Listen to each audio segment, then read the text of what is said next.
आम्हाला मिळत नसेल तर शिवसेना पक्ष आणि चिन्ह गोठवा. ठाकरेंचे वकील कपिल सिब्बल यांची सुप्रीम कोर्टाकडे महत्वाची मागणी. शिवसेना पक्ष आणि चिन्हासंदर्भातली आजची सुनावणी संपली. अखेर मुंबईच्या महापौर रितू तावडेंकडून 38व्या दिवशी जुहू बीचची पाहणी. लोकशाही मराठीच्या बातमीनंतर रितू तावडेंनी घेतला जुहू बीचवरील कचऱ्याच्या समस्येचा आढावा. लोकशाही मराठीच्या बातमीची उपमुख्यमंत्री एकनाथ शिंदेंकडून दखल. महाराष्ट्र प्रदूषण नियंत्रण मंडळाचे अध्यक्ष सिद्धेश कदमांना सूचना. तात्काळ जुहू बीचवरचा कचरा साफ करण्याचे दिले आदेश.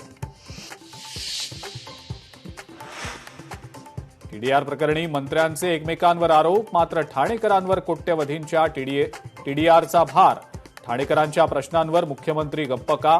डी दायाभाई कंपनीला दिलेला टीडीआर मुख्यमंत्री स्वअधिकारात का थांबवत नाहीत? सरकार या टीडीआर प्रकरणी पुनर्विचार याचिका दाखल करणार का? लोकशाही मराठीचे सवाल.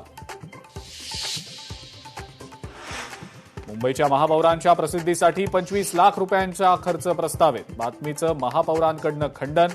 जनसंपर्क विभागाच्या तानाजी कांबळेंची कसून चौकशी व्हावी. महापौरांची मागणी.